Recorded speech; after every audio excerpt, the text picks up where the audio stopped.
One of our goals with the Air podcast is to be committed to God's command in Matthew 28:19. We strive to take the gospel to all nations and to engage the unreached and to support our brothers and sisters on the mission field. I am asking that you join me in supporting my buddy Timothy Roderick with his upcoming missions work in July of 2020. Here's what he has to say. Hey guys, it's Tim. I'm making this video to reach out and ask for your support in a cause that's dear to my heart. This coming July, I am going on a mission trip to the Dominican Republic. While there, my church family and I will build churches, share God's love, and simply just give our friendship and hospitality. I can't afford the cost all by myself. If you could please pray about donating, I could really use the help, and I appreciate anything I receive. You could donate to my Venmo account, which is the @Timothy-Roderick, or to my Facebook account, Timothy Roderick. I trust God will get me there through your donations. Thank you, and God bless.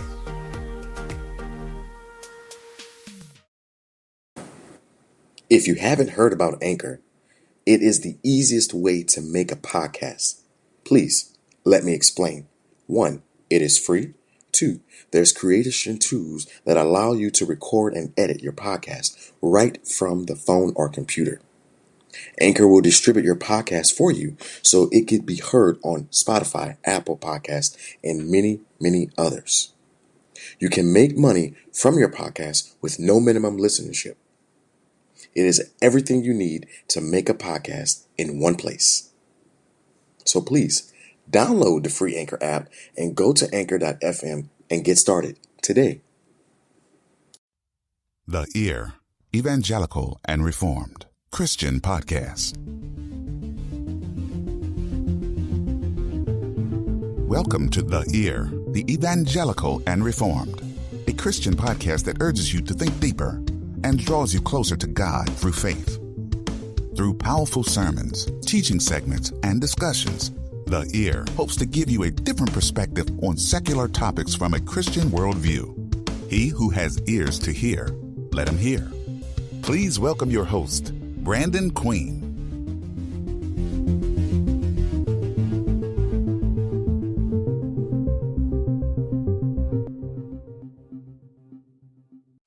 If we could avoid all these traps that we get into, the government could get completely out of the welfare business. During today's episode, we discuss tithing and cheerful giving.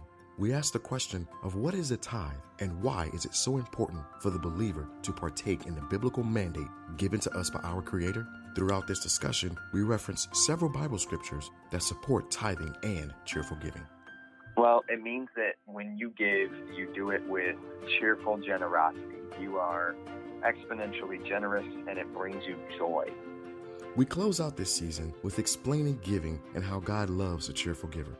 We hope that this series on living financially balanced can jumpstart your savings plan and give you a boost in budgeting and managing your finances to glorify God. Join us for this last episode entitled Tithing and Cheerful Giving.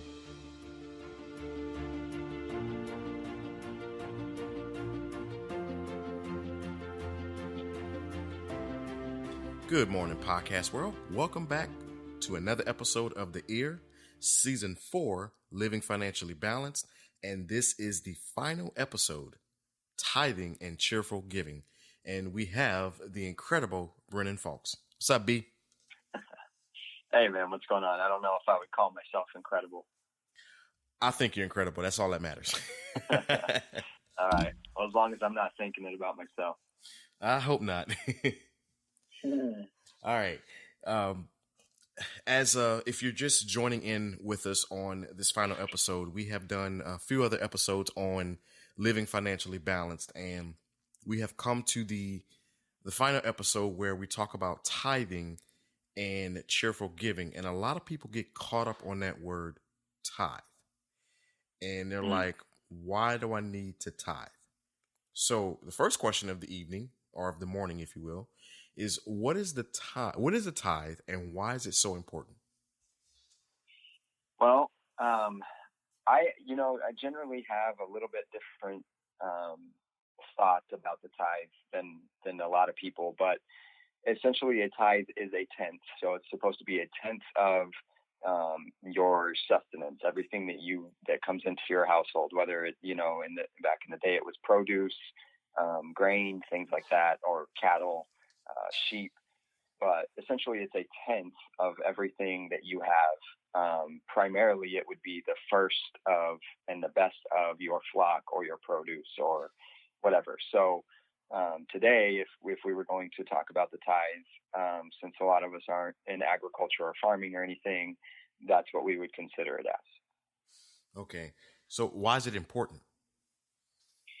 Well, it depends on, I suppose it depends on understanding who you are as a believer and how you think the word applies. Because if you're going to think that it's important to be tithing according to your faith, obviously then it's a requirement of the Father in your life, and you should be doing that, supporting the ministry by way of doing that. And it's something that the Father originally ordained for the Levitical priesthood to make sure that they could stay functioning, because they weren't allowed to go out and provide for themselves by having cattle or farming or anything like that. Nice. Also, studying a little bit of Jewish culture, back in the day, when I say back in the day, I mean back in the Bible days, in the Old Testament times, they actually, I think every 3 years, the Jewish citizens paid an extra 3% in tax, if you will, to take care of their own. So you had no one that was homeless, or, you had poor Jewish people, but they were able to be taken care of every third year. So the Jews actually had a very neat culture and how God set them up as a people. Like, they, believe it or not, the Old Testament is like a great model on how to live financially and spiritually, even though they had so many flaws as a people. Absolutely. Yeah. And I mean, we all, from Adam, we've all had flaws ongoing forever. So it's very, there's so much wisdom in the scriptures, especially in the Old Testament as well. There's so much wisdom there that we can glean from and understand how to live financially balanced, which is what, this is all about. And so if we're looking at these other cultures, not only the tribe of Judah, the Jews, but I mean, all of the tribes of Israel, they all had the exact same things to follow through with, and their system was to take care of the Levites who were doing the priestly duties. And so if you're going to apply that to today, then you would say that you're going to provide for the people who are doing the ministry and upkeeping, spreading the word and teaching the word and things like that today. Right, absolutely. And that even ties into the New Testament, how Paul talks about, taking care of the preacher and all that good stuff, and making sure that your elders are covered and all that, cool stuff, which is a whole different season in and of itself. So, Brennan, what does the Bible say about tithing? Well, kind of what we've just talked about. It's, I mean, when you look at tithing, really, majority of the bulk of what you're going to find is going to be from Genesis to Malachi. Yeah. And what we're going to see about tithing is that it's a tenth of everything that comes into your household goes toward the Levitical priesthood. Again, because they were the one tribe out of all the Israelites, the Jews, the Levites, the Reubenites, the Benjamites, all of them. They were the one tribe who had no inheritance, because God said he was their inheritance. And they were the one tribe who had to upkeep the temple and do all the temple service. And so they couldn't have, like the tribe of Judah, for example, they could go out, they could farm, they had all their own plot of land, they could have cattle and all these types of things. And so the tithe is a system that God set up to take care of the people who he has personally called to do what he wants them to do. And so if, they since they couldn't provide for themselves, God wrote that into the instructions to make sure that they weren't going hungry. Yeah, absolutely. That's perfect. Very good explanation of that too. Now, what's the difference between tithing and offering? Well, when we talk about tithing was a biblical instruction in the law to make sure that you were doing what was required, whereas offerings, that wasn't always the case. Offerings are more of a free will type of thing. You're doing this is more along the lines of giving. So you're doing this not reluctantly. not with a hard heart, not with tight hands holding on to your money as you let it go or anything like that. You're doing this, more of your free will, whatever you can give with a cheerful heart. And I think Paul touches on that, saying whoever gives, let them give generously, not reluctantly. All right. Now, we already answered it. So why should we tithe, or why should I tithe? And obviously the Bible says so. So just do it. Simple as that.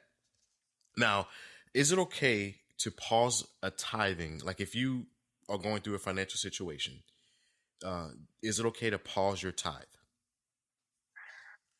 Well, what we have to ask is, we have to figure out how to balance all of the scriptures, because we're told that if we don't take care of our own household first, if we don't provide for our own household first, then we're worse than an unbeliever.